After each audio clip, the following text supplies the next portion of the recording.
just to blow your mind. Yes. Don't have Yeah. to. I can't wait to see you on TV when you do cookbooks. What about dinner? Dinner I usually do, Mrs. Dennis. back again, I'm back to ground turkey. I do a lot of ground turkey. I do corn, whole wheat corn tortillas. Yeah. I do those. Put them on the grill. I do a lot of ground turkey. I either put it in the oven or I grill it.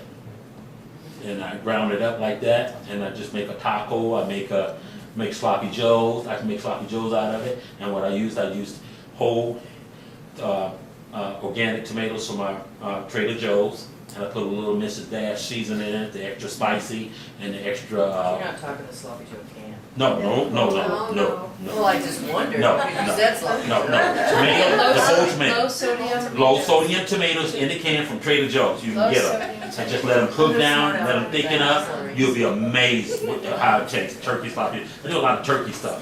I can make turkey meatloaf. I can make turkey Spaghetti? spaghetti, turkey meatballs. I do them all. Turkey's the best. Yeah. And then if you're in a pinch, if I don't feel like I want to cook, I go to Subway. I have them take the middle out of the bread and put all nothing but vegetables. Load it up with vegetables. They'll do that. Oh, that's a good Let them idea. take the middle out. You believe me, if you walk in a restaurant, you got a request, they want to sell it, they'll do anything That's right. you want. You're right. If you come to me and tell me not to put the chicken in the spices that you don't want it in the spice, you just want just plain chicken, you'll do it. At Chick-fil-A. Yeah, Chick-fil-A, just that I just want a plain grilled chicken, no spice on it, and they'll do it. That's what gets you the seasoning that they put in it. So it's high in sodium and salt. And what do salt do to your body? Puffs you up. It does. So you just gotta find it. I go to Subway and have them take the middle out and load it up with vegetable and no cheese. They look at me.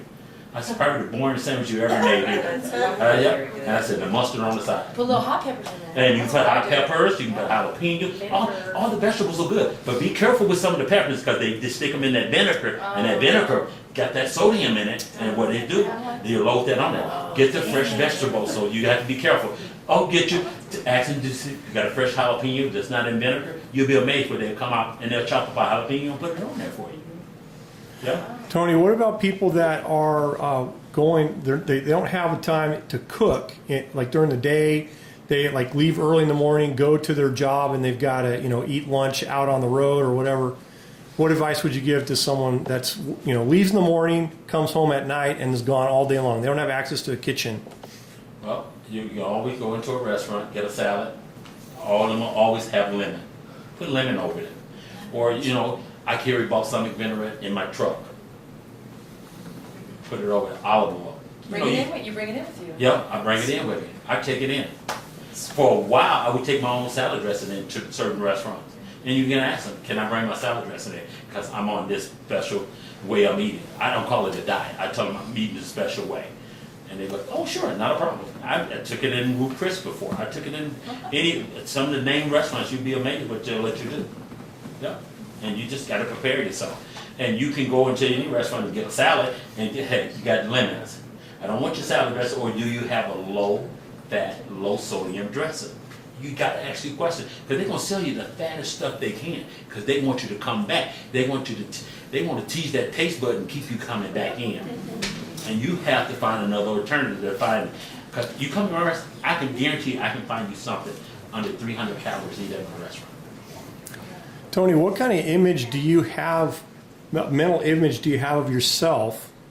Like when you were morbidly obese, did you have to get a mental picture of yourself as being the guy in the jockey shorts ad with the ripped abs? I mean, did you keep a mental image of yourself like that, or how do you view yourself now mentally, like your personal self-image now versus what it was? Well, one of my then? things is I got a size 34 pants in my closet. I'm determined to get in the size 34 pants. When we get that skin on. Yeah. I do stuff like that. I go shopping, I get something that I know I want to get into, and I just leave them hanging, and I go every now and then and remind myself. I get them up so far, but I can't get them there because, I got all this loose skin. And, I do stuff like that. And you have to remind yourself what your goals. Set them goals and put them goals in your reach. If there's something, an outfit that you want, that you want to get in, set it, look at it. Remind yourself, I'm going to get in that outfit. Be determined. You know, you gonna fail. Yeah, you gonna hit brick walls. You gonna want to give up, but don't give up. Like I said, you can fall. You can fall all the time, but pick yourself up and say, hey, I'm gonna do this. I got to do this for me. And you got to find things that push you, and have somebody push you. My son was my motivation factor. He pushed me all the time. Dad, don't give up. Remember, I couldn't walk. I couldn't talk. I had to have somebody feed me. I had to have somebody change me. And you guys did that for me. Now, you know, I'm living for the first time in my life. I'm happy. I had a good life. 28 years with you guys. You didn't put me in an institution. People used to ask me, why you don't put this kid away? God didn't give me this kid to put him away. He taught me something. He taught me how to love. Not just people. Not myself, but people. And, you know, that's it. You got to find what's your passion. Whatever your passion is, that's what you got to find. What's going to motivate you, push you to get to your goal. And that's what you have to do. And the biggest thing you have to learn to yourself is to say no. No, I can't have that. That'll be there later. I know it will be there later. Because once you get to your goal, then you do everything in moderation. Everything in moderation. It is. One thing I really like that Melissa taught me through this guy Todd Durkin, who's a fitness trainer in Fitness Quest in California. He always talked about making a 1% change. Every day. Every day. And usually most of us in here, we can swallow 1%. Yep. I mean, I can do a 1% change today. I can make a little bit of change today. But if we get overwhelmed and we think, wow, I'm 400 pounds and I need to get down to 200 pounds, that's overwhelming. That is very But if you go 400 pounds down to 399, I could do that.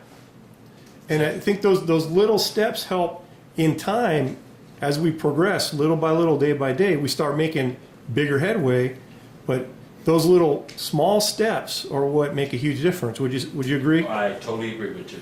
Set little goals. That's a 1%. It might be 1 pound this week. Next week it might be 2 pounds. Take them. Don't say, hey, don't give up. Set little goals. 20 minutes a day to work out. Make it a priority in your life. 1%, like he said, take it, run with it.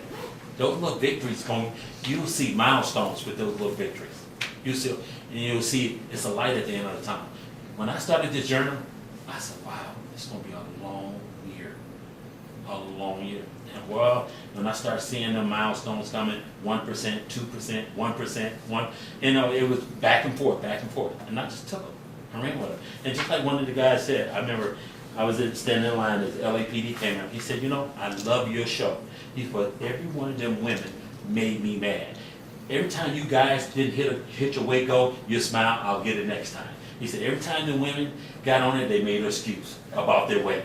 This happened, that happened, this happened. I was bloated this week. They said, it was something. It was, and that do come with you guys. It does. And we understand that. And the way it does. You have those back and forth. And see, I know these things because I heard these things. And it's the things I heard going through this journey. And it just blows my mind. Or, I got to have that chocolate because it's that time of the month. You go through these things and you have to understand. But you give yourself the little victory. But when you do that next week, I'm going to work harder and cut something else out. And that's what you have to do. Treat yourself. Don't deny yourself to have this thing because you're going to mess up. Every time you do that, you're going to mess up down wrong the road. So treat yourself. Let yourself have it. And that's what Chris taught me. Let yourself have it. You think you want it, let yourself have it, and you say, you work harder the next following week. And that's what you do. Just don't give up. If you were to